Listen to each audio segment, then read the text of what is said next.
صل على محمد وعلى آل محمد. أعوذ بالله من الشيطان الرجيم. يا أيها الذين آمنوا اتقوا الله حق تقاته ولا تموتن إلا وأنتم مسلمون. حيث قال النبي صلى الله عليه وسلم: اتق الله حيثما كنت وأتبع السيئة الحسنة تمحها وخالق الناس بخلق حسن. أما بعد. Seiman Bapak Ibu yang dirahmati Allah Subhanahu wa taala, alhamdulillah, itu yang harus selalu kita ucapkan dalam segala kondisi, termasuk di saat kita Kota Pekalongan khususnya dikepung banjir dan kita tiada berangkat sholat tarawih, tapi meninggalkan rumah yang banjir, tetap bersyukur kepada Allah, tetap mengucap alhamdulillah, karena syukur ini akan meringankan beban kita. Salam dan salam dihaturkan kepada Rasulullah Sallallahu Alaihi Wasallam. Karena keteladanan insyaallah kita akan selamat dunia dan akhirat jika mau mengikutinya. Bapak Ibu yang dirahmati Allah, pada kesempatan pertama jadwal untuk Ramadan bagi saya, maka saya ingin menyampaikan hal terkait dengan hidayah. Karena nanti banyak kisah-kisah yang bisa kita jadikan pelajaran berkaitan dengan orang-orang yang mendapat hidayah tapi tidak mendapat taufik. Yang kita butuhkan adalah hidayah dan taufik, tidak sekedar hidayah. Maka para penceramah di akhir ceramahnya selalu menutup wabillahi taufik wal hidayah. Kenapa harus dua? Kenapa harus taufik dan hidayah? Apakah cukup hidayah saja? Tentu tidak cukup. Hidayah itu artinya petunjuk, tapi tidak semua orang setelah mendapat petunjuk bisa istiqomah di dalam ketaatan. Maka untuk itu kita butuh taufik, ya, at-taufik wal qudrah. At-taufik wal qudrah ala ta'ah. Wa faqatallahu ay yassara laka al-khair. Taufik itu adalah kemauan kuat untuk tetap melaksanakan ketaatan sesuai dengan yang dikehendaki Allah. Atau dengan kata lain, Allah memudahkan kita untuk istiqomah. Ya. Dan Ramadan adalah bulan yang penuh dengan hidayah. Tidak semua orang mendapat hidayah disusul dengan taufik. Oleh karena itu Nabi mengajarkan kepada kita satu doa. Mudah-mudahan kita hafal. Tapi kita harus baca bareng-bareng dulu sebelum nanti dihafal masing-masing.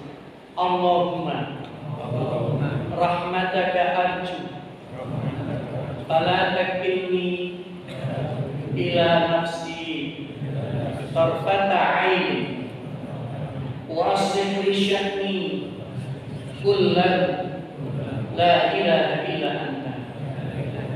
Jadi kalau kita terjemahkan, ya Allah, aku selalu mengharap rahmat-Mu, maka jangan Engkau serahkan urusan kepada diriku meskipun sekejap mata tanpa taufik-Mu, tanpa bimbingan. Perbaikilah seluruh urusanku ya Allah, karena tidak ada sesembahan yang tidak disembah kecuali Allah. Jadi kita jangan merasa hebat karena perbuatan kita. Hebat itu karena Allah terlibat dalam urusan kita. Maka hati-hati dengan hal-hal yang menjadi sebab tertutupnya hidayah taufik bagi kita. Apa yang pertama? mudah sekali melupakan perbuatan dosa.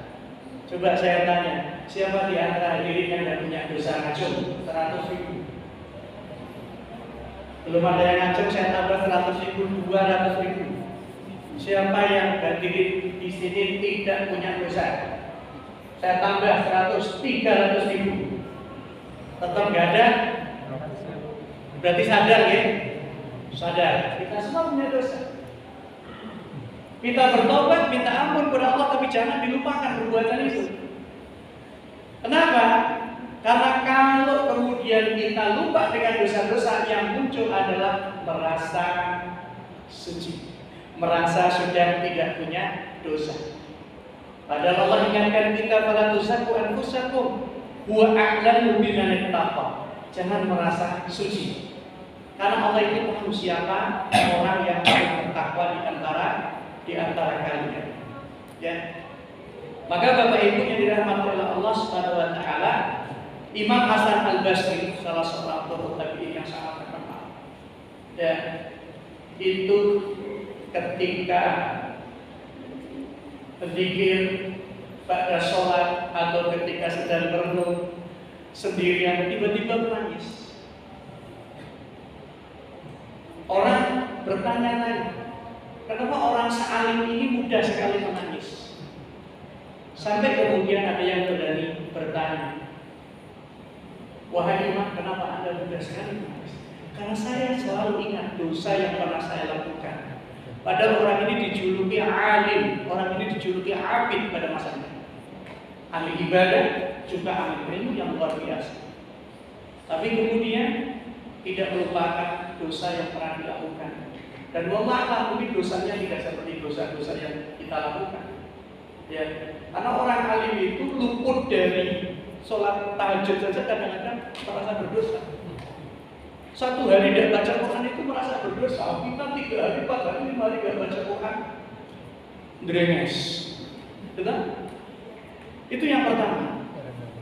Kalau kita mudah melupakan dosa kita, maka bisa jadi itu akan menjadi sebab pintu tertutupnya taufik, al-qudrah ala ta'ah. Yang kedua apa? Hati-hati, glorifikasi amal. Glorifikasi itu merasa cukup dalam beramal, merasa sudah cukup dalam beramal.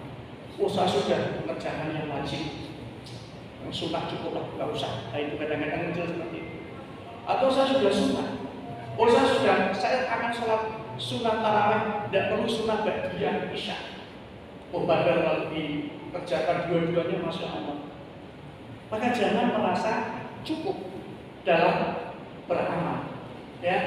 Jangan merasa puas dalam beramal, apalagi kaitan dengan ibadah.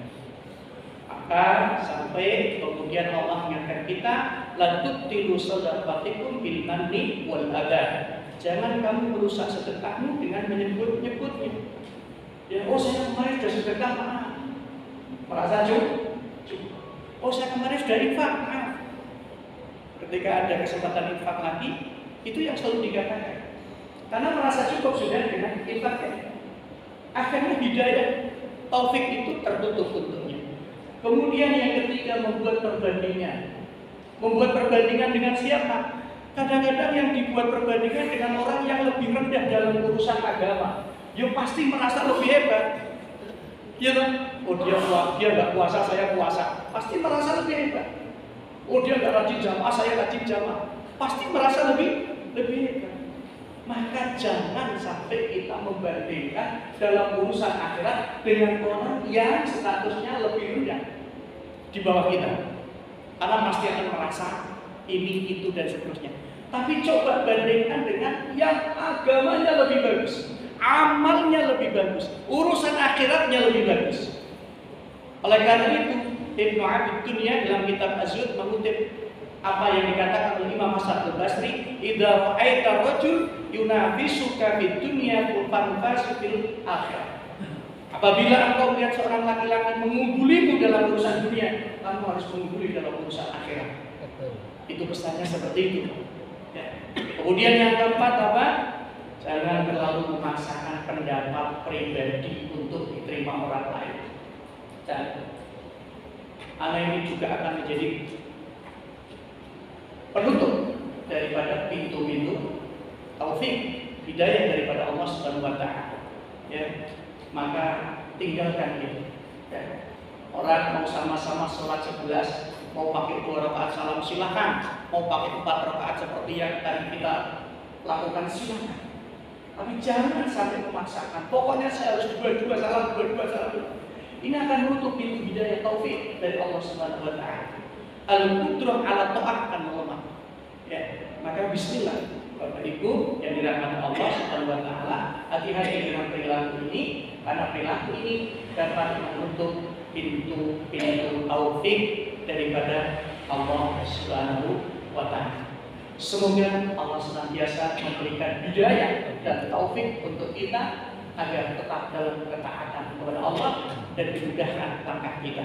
Dan Nabi mengajarkan kepada kita, Allahumma inna nas'aluka fi'lal khairat wa tarkal munkar. Ya Allah, mohon kepadamu dimudahkan dalam mengerjakan amalan-amalan yang baik, yang saleh, dan dimudahkan untuk meninggalkan kemungkaran-kemungkaran yang ada di dunia ini. Barakallahu fikum. Ini kultum yang saya sampaikan, semoga ada manfaatnya. Subhanakallahumma wa bihamdika, asyhadu an la ilaha illa anta, astaghfiruka wa atubu ilaik. Wallahu a'lam bishawab. Wassalamualaikum warahmatullahi wabarakatuh.